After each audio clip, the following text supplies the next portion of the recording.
يا الله، اللهم صل على محمد وآل محمد. إن شاء الله اليوم هو اليوم الأول اللي نفتتح به حوزة أمير المؤمنين سلام الله تعالى عليه، علي بن أبي طالب سلام الله تعالى عليهما. احنا حقيقة ارتئينا انه نسوي هاي الحوزة لأجل حتى شبابنا يتعلمون ويتثقفون ويصيرون على مستوى عالي من العلم والمعرفة. حقيقة أنا مثلا كنت كطالب جامعة وأعتبر نفسي أقرأ وأودي وأجيب، ولكن لما دخلت للحوزة وتعلمت المنطق وتعلمت العلوم البقية صار عندي نوع من الشمولية بالفكرة. صار عندي نوع أنه أقدر أحلل الفكرة بصعوبة. بعد واحد يجي أنه يملي علي أفكاره وأتقبله بدون تدقيق وبدون تمحيص وبدون هذه الأمور. جيد. هنا إخواني الأعزاء، قررنا أنه هاي الحوزة على مود تصل لجميع شيعة أمير المؤمنين سلام الله تعالى عليهم في كل بقاع الأرض إن شاء الله، مو بس بالعراق، حتى نكون إحنا كشيعة أمير المؤمنين ناس على مستوى عالي من الوعي والمعرفة. وكذلك الأمر ما يطول إن شاء الله، يعني يوميا ناخذ درس لمدة نص ساعة، والهدف من هذا الشيء حتى نطور نفسنا وتصير عندنا المعرفة والعلوم، لأن الإنسان العلم يضيف له قيمة حقيقية عكس بقية الأشياء. وإن شاء الله نزلنا إحنا جدول بالتليجرام، قلنا إنه يابا يوميا درس واحد لمدة نصف ساعة، وطينا الجدول كذلك، والدرس يبث بالتليجرام ويبث أيضا بالتيك توك. وبعد ما يكمل الدرس أنا هم جاي أسجله لأجل أنه يبث باليوتيوب وأنزله كذلك بالتليجرام على مود الأخوة اللي ما حضروا يستفادون من الدرس. وكذلك راح نسوي مجموعة بالتليجرام على مود نسوي بها مجموعة من النقاشات، خاف الأخوة عندهم نقاشات لأجل على مود تتطورون. هو هذا الهدف اللي أريده. أنا أريد اللي تعلمته خلال 8 أو 9 سنوات بالحوزة أنقله لكم بشكل أسرع، على مود أني اليوم أفتخر من أشوف شيعي من شيعة أمير المؤمنين متعلم ولديه منطق ولديه مصطلحات ولديه معرفة، إضافة إلى الإيمان الحقيقي. لأن المؤمن الذي يكون لديه معرفة خير من المؤمن الجاهل. المؤمن الجاهل هو جزاه الله خير، هو مؤمن بس ما جت الفرصة. بس اليوم احنا عيب واحد يقول أنا ما أقدر أتعلم بوجود النت وبوجود كل هذه الأمور. وكذلك إن شاء الله اللي حاب أنه أصلا يروح للنجف أو اللي حاب يطور دراسته أكثر يطب لي على الخاص، أعطيه منهجيات كاملة اللي يتعلمناها. المنهجيات أقصد الدروس اللي يحتاج يدرسها إذا أراد يمشي سريعا، وإذا حاب يمشي ويانا فطبعا هو مرحب به ويحضر للدرس ونخليه على راسنا، لأنه قلنا العلم للجميع. وأنا أتمنى نصل إلى يوم من الأيام أن يكون كل شيعة أمير المؤمنين سلام الله عليهم على درجة عالية من العلم والمعرفة والنوعية، يعني يكون عندنا النوعية وليس الكمية إن شاء الله تعالى. طبعا الدرس الأول حسب ما قررناه بالجدول، أنا ما أريد أطيل بالكلمة يعني حتى لا أخذ من وقتكم الكريم. هو يوميا نص ساعة عفوا الدرس. والدرس الأول راح يكون عن المنطق. اخواني حقيقة لو علم الناس ما في المنطق، حتى لو كان طبيب، حتى لو كان مهندس، حتى لو كان محامي، أي مهنة كانت، الناس لو عرفوا قيمة المنطق لا كان جابوا كتب المنطق وخلوها وياهم 24 ساعة، وما كان طفوا درس المنطق 24 ساعة. ليش اخواني؟ لأن المنطق يرتب لك الحكي. خلينا نعبر بالعراقي. المنطق لما تجيك فكرة من الأفكار أو قراءتك أو أي شيء راح يصير في عقلك أكو ميزان. هذا الميزان يستطيع أن يزن لك الأمور، بحيث أنت لما تدرس منطق وتكمل دورة منطقية بس تكملها بشكل صحيح وعلى يد أستاذ صحيح، راح يكون عندك كم هائل من القواعد التي تستطيع استخدامها في تحليل المعلومات. ولذلك لما يجي واحد يطرح لك فكرة مو بسهولة يمشيها عليك، ولا واحد يقدر يقنعك بعاطفة أو يقنعك بقال فلان وقال، لا، أنت بعد تصير إنسان ذو معرفة، إنسان تمتلك الأدوات التي تستطيع أن تصل بها إلى الحقيقة. وهذا هو المهم. طيب هو شنو المنطق؟ ما هو المنطق؟ هو أول سؤال. وما هو الكتاب الذي سندرسه؟ طبعا أنا نزلت صورة الكتاب. هو للشيخ محمد رضا المظفر قدس الله نفسه، توفى في في 70 القرن الماضي، بس كتب الكتاب في 50 القرن الماضي. وكتابه هو من الكتب التي تعتبر كتب منهجية بالحوزة. يعني الطالب أول ما يدخل للحوزة العلمية يدرس هذا الكتاب العظيم الذي يحتوي على قواعد تستطيع أن تصل بالإنسان إلى درجة هائلة من المعرفة إذا استطاع أن يطبقها بالشكل الصحيح. وإحنا إن شاء الله هنا وياكم درس وعلى كيفنا، وكل استفساراتكم إن شاء الله مجابة، إذا عن طريق المراسلة أو بالجروب اللي راح نسويه، أو عن طريق التيك توك وفي كل مكان احنا ان شاء الله متواجدين به. راح نكون وياكم على مدار الساعة حتى نقدر انه نوصل لكم المعلومة اللي تعلمناها، وهو هذا الهدف، يشهد الله ورسوله انه نكون يد واحدة، ونكون طلبة حقيقيين، ونكون فخر للإمام الصادق من يقول شيعتنا كونوا زينا لنا. شلون تصير زين؟ زين بالعلم، لما تعرف تسولف، لما تعرف تحكي، لما تعرف تدافع عن إمامك، لما تعرف تسوي كل الأمور المناطة بك حتى تتحول من إنسان عادي إلى إنسان ذو علم ومعرفة وحامل العلم. إخواني يعني يعتبر من أرقى درجات الناس، وعندنا روايات كثيرة إن شاء الله لما نجي لدرس الأخلاق، وكلكم أخلاق إن شاء الله، نطرح هذه الروايات نجيبها من كتاب منية المريد، نسولف عن أهمية العلم في كلام أهل البيت عليهم السلام. طيب هنا السؤال المهم، شيخنا أنت حطيت لنا أول درس المنطق، هو شنو هو المنطق؟ أنا مش مدري هسه بحياتي ما سامع شنو المنطق، يعني يجوز سامع هذا يقول لك هذا إنسان منطقي أو هذا كذا. شوف إخواني، المنطق هو أدوات عقلية تصير عندك، أدوات ذهنية تستخدمها حتى تحلل المعلومات اللي تجيك.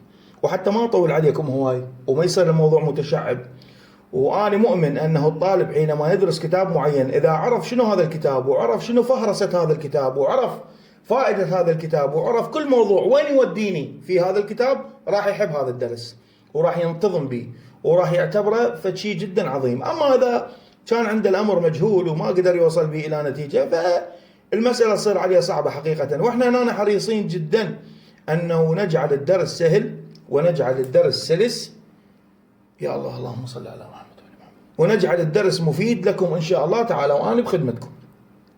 المنطق إخواني، الشيخ المظفر لما إجا كتبه قسمه إلى 3 أقسام. القسم الأول قسم سماه اللي راد يوصل به إلى النتيجة، إلى المعرف. والقسم الثاني أو الجزء الثاني مثل ما يعبرون عنه سولف به عن القضايا وعن الاستدلال، صورة الاستدلال. وهسه طبعا راح أفصل لكم إياها بفهرسة سريعة، يعني درس اليوم هو فهرسة للمنطق حتى باكر من ناخذ درس، أو الأسبوع الجاي إن شاء الله من إذا بقينا وبقيت الحياة من ناخذ درس، أنت بعد تكون مرتاح من الطب للدرس، تعرف إحنا وين جاي نسولف وليش جاي نسولف وين راح نوصل وشنو الثمرة، هو هذا المهم. الجزء الثاني جعل به الشيخ المظفر القضايا وجعل به صورة الاستدلال. أما الجزء الثالث جعل به الصناعات الخمسة، وهسه إن شاء الله واحدة واحدة نبينها. طبعا من تفتح كتاب المنطق المظفر شنو راح تلقاه؟ راح تلقاه في بداية الكتاب يشرح عن نظرية معرفة بسيطة. زين شيخ شنو هي نظرية المعرفة؟ نظرية المعرفة أنه العقل كيف يتعامل مع المعلومة، أو ما هي أنواع المعلومة، شنو اللي يريد، يعني ما هي المعلومات التي يتحصلها العقل، العلم اللي يحصله علم حضوري، علم حصولي، هاي التفاصيل كلها تجي. فالجزء الأول من الكتاب، عفوا القسم الأول خلينا نعبر عنه، من الجزء الأول سولف به الشيخ المظفر عن كيفية تعاطي العقل مع المعلومة، وانطى تفاصيل كثيرة وإن شاء الله تجيكم واحدة واحدة. زين ليش وضع هذا القسم؟ وضع هذا القسم لأن احنا بحثنا بحث معرفي، وبالنتيجة كون انت تعرف شنو أقسام العلوم اللي راح ندرسها وليش راح ندرسها وشنو فائدتها لهذا العقل. فلما يخلص القسم الأول من الجزء الأول يطب القسم الثاني. القسم الثاني يدخل في مبحث الألفاظ. زين نقول له شيخنا احنا ناس منطقيين، والمنطق له علاقة بالفكرة، والفكرة يعني المفهوم إن شاء الله ستجينا، بس خلينا أنا أعبر بتعبيرات حتى تفهموها، يعني حتى لو تعبيرات مسامحية لا بأس. فإحنا يا أخوان بحثنا أولا وبالذات عن الفكرة، اللفظ شو له علاقة يا شيخنا المظفر؟ جبت لنا مبحث الألفاظ وخليت لنا إياها بالبداية.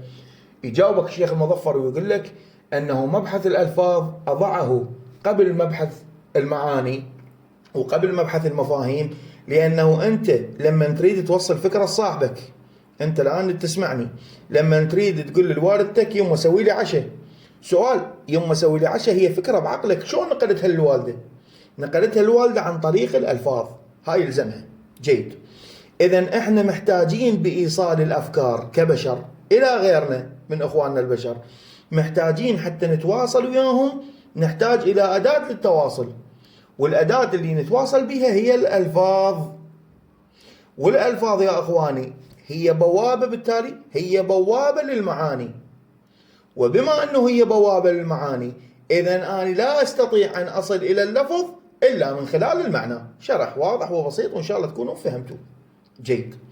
هنا معناه أنه إذا تم التلاعب باللفظ راح يتم التلاعب بالمعنى، وعليه أني كمنطقي يعني أتكلم عن الشيخ المظفر. إذن الشيخ المظفر هنا كان لزاما أن يضع بحث الألفاظ قبل بحث المعنى. ليش شيخنا؟ لأنه ضبط الألفاظ يؤدي إلى ضبط المعنى. وأن المعنى إذا ما ضبطته يا أخوان، عفوا اللفظ إذا ما ضبطته يا أخوان راح يصير خلل بالمعنى، وبالتالي يصير خلل بالمنظومة المعرفية مالتك كلها. يعني أنا أريد منك مثلا هسه أقول لك انطيني قلم، بس أنا ببالي أريد ورقة، أنت إيش راح تسوي؟ راح تعطيني قلم، لأن أنا اللي فضل قلت لك يا فلان انطيني قلم، بس أنا بعقلي شنو؟ ورقة. بس ليه غيرت اللفظ؟ أنت فهمت فهم غير اللي أريده أنا. طيب أنا هنا أكون غلطان، مو مرة ثانية قد أكون مدلس، أو مرة ثالثة ممكن أكون أريد أخربط عليك الأمر. فلذلك أنت تقول لي أوقف، أنت تريد قلم لو ورقة بالضبط، فهمني شو تريد. شايف هسه إحنا حتى بتعاملاتنا اليومية من واحد يحكي لك كلمة ما تفهمها، قل ايش تقصد من هاي الكلمة؟ ليش؟ لأنه قد الكلمة تحمل أكثر من معنى، فأنت تريد تفهم هو بالضبط شو يريد. فهنا الشيخ المظفر وضع لنا بحث الألفاظ،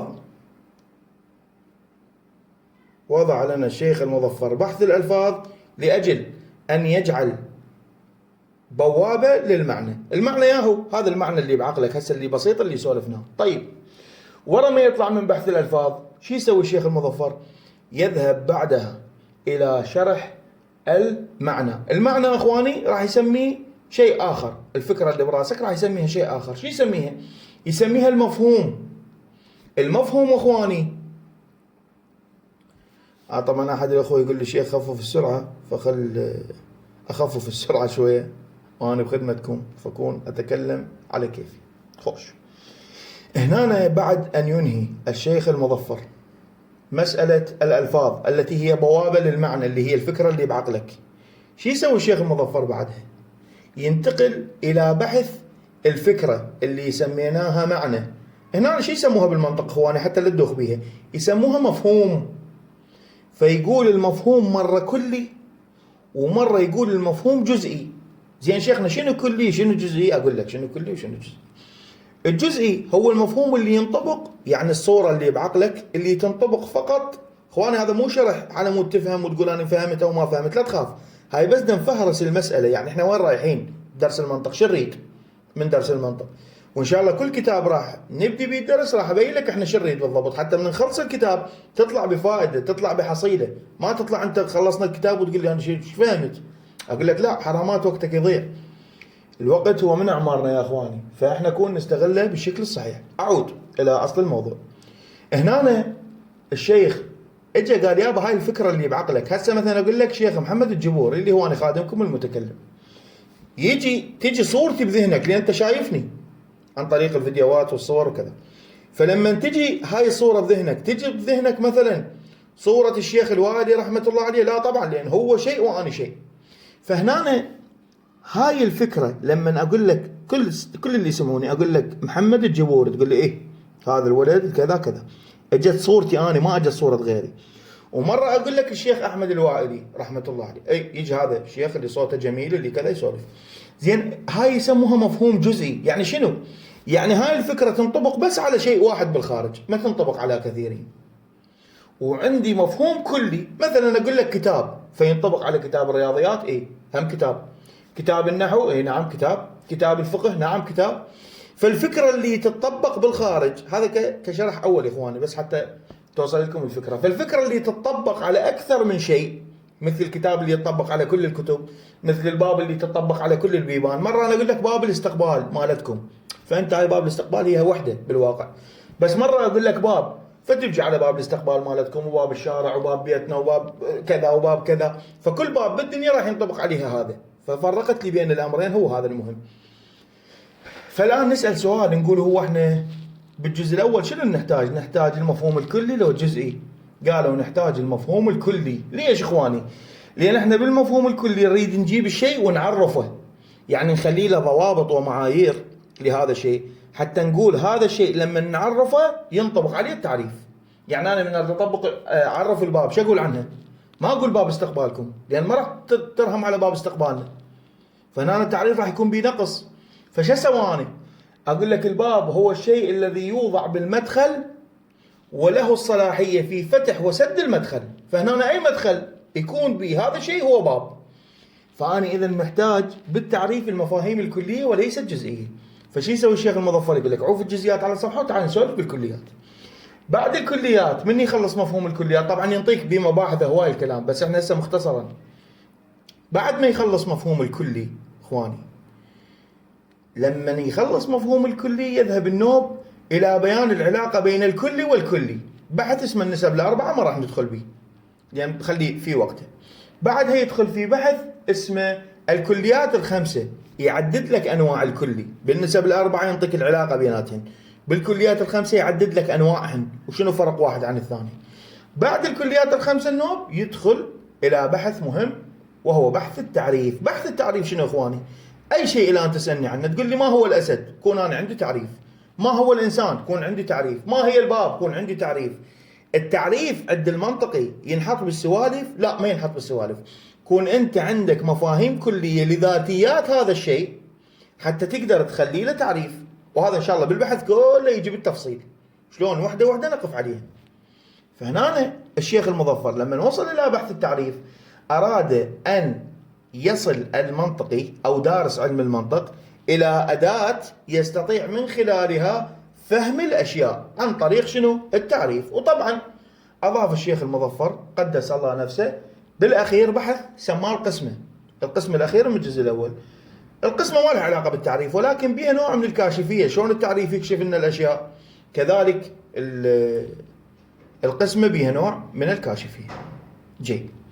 بعدها ينتهي الجزء الاول. الان من انتهى الجزء الاول يدخل الشيخ المظفر الى الجزء الثاني مباشره، الى بحث اسمه بحث القضايا. بحث القضايا شنو هذا اخواني حتى لا تدوخ بي؟ احنا الان مثلا لما نجي نعرف شيء معين او نجي ننسب مفهوم الى مفهوم، مثلا مفهوم الانسان ومفهوم الناطقيه. الناطقيه بالمنطق يعني التفكير، قابليته على التفكير. فاقول الانسان ناطق، هذا عمليه الدمج بين مفهوم الانسان اللي هي الفكره اللي سولفنا عنها قبل شويه وبين مفهوم الناطق. هذا عمليه الدمج بين الاثنين. هاي بحث اسمه بحث القضايا. طيب ليش عقدته يا شيخ المظفر؟ قال انا اقول لك ليش. لانه القضايا راح احتاج استخدمهن وين؟ استخدمهن بالاستدلال. طيب انا يصير ادمج اي شيء مع شيء اخر، اي مفهوم مع مفهوم اخر، واقول لك تفضل هاي قضايا دخلها بالاستدلال؟ خب ما يصير. انطينا مثال شيخنا ليش ما يصير. اقول لك مثلا مفهوم الانسان ومفهوم الحجر، واجي شو اقول لك الانسان حجر. تقول لي شيخنا وين لقيتها؟ وينك انسان حجر؟ هو الانسان دم ولحم وعظم والى اخره، من جبت هذا حجر؟ اقول لك اذا هنا اكو خلل بهذه القضيه.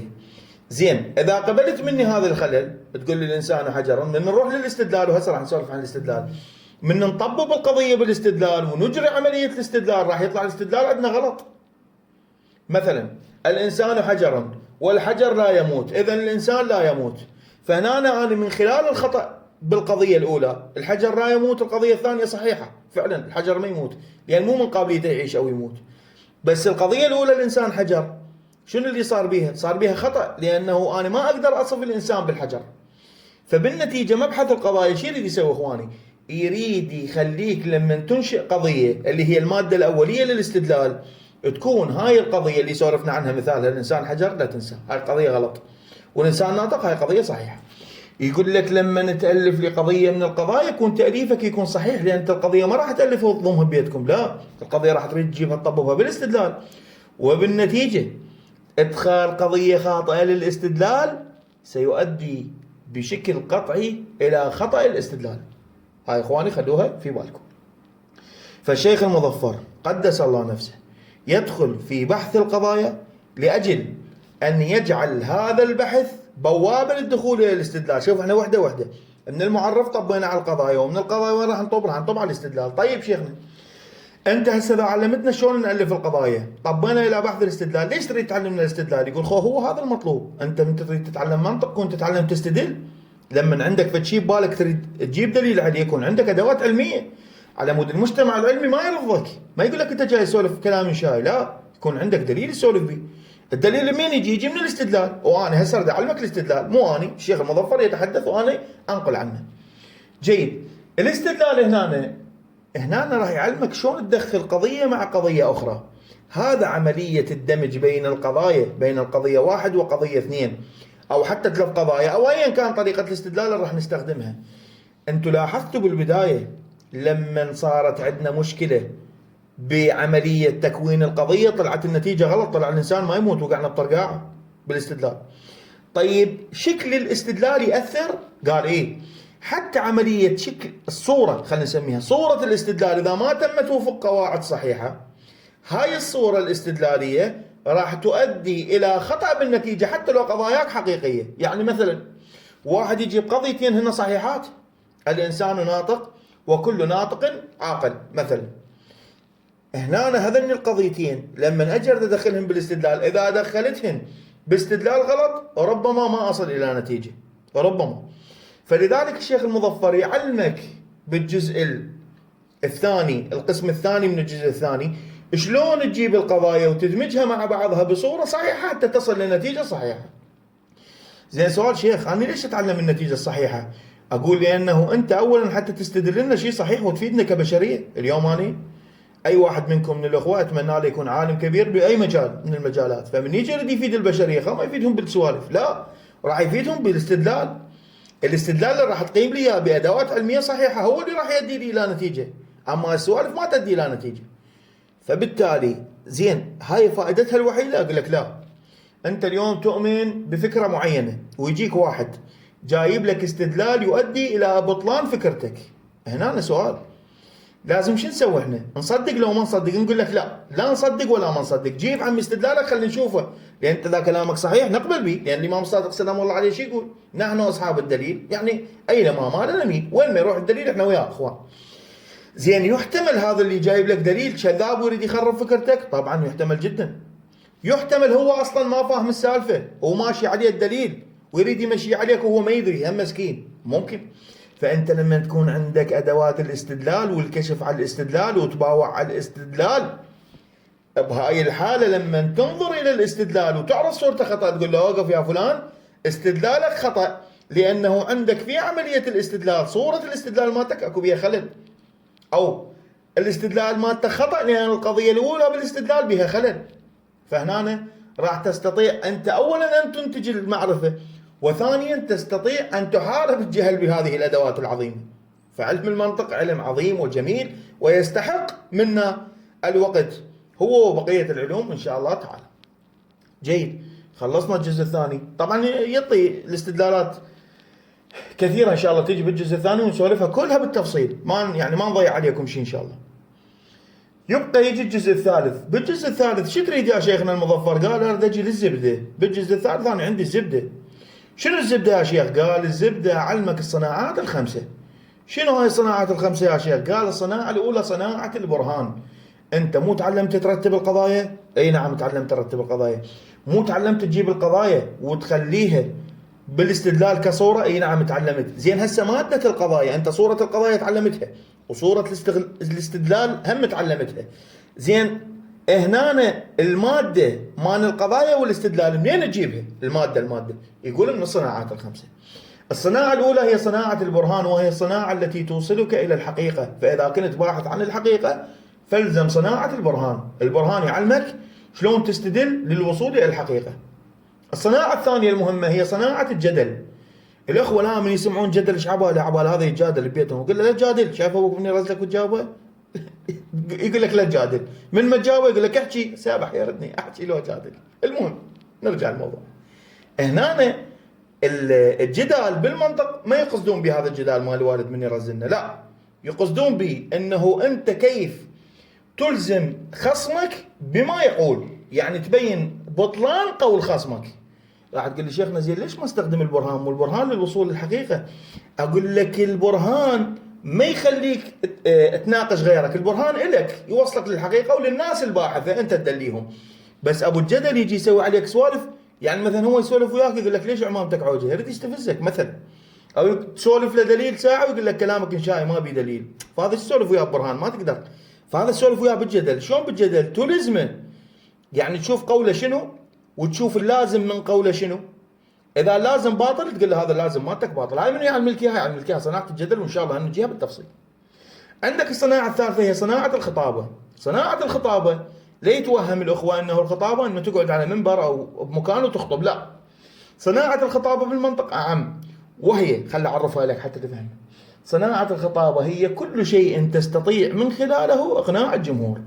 حتى لو بالإشارة تأشر لهم ويقتنعون هاي، حتى لو بالكتابة تكتب لهم ويقتنعون هاي صناعة خطابة. طيب شنو الغاية من صناعة الخطابة؟ الغاية من صناعة الخطابة هو التأثير على قناعة الناس. أنت الآن عندك ناس تريد تقنعهم بشيء، شلون تقنعهم؟ مرة يكون البرهان ما يوصل لأذهانهم، لأنه أنت من بنية البرهان، إخواني البرهان مثل بيت بناء، فأنت راح توصل للنتيجة شوي بالسطح. هو ما فاهم هذا البناء شلون بنى، ما يعرف، هو عباله قبل الدنيا من السطح، فربما ما يفهم. فلذلك تأتي صناعة الخطابة كأداة للتأثير على الجمهور من حيث قناعته. فلذلك أغلب الزعماء السياسيين، خلينا نعبر الدول، هسه مثلا أبو شنب أو تعرفوهم أنتم بعد، ستالين، أي واحد تشوفه خطيب مفوه يعرف يسولف قدامه آلاف يحكي وياهم، ومن يحكي وياهم يقتنعون. ليش؟ لأنه خطيب ممتاز، خطيب باليامعنى، خطيب بالمعنى المنطقي يا إخواني.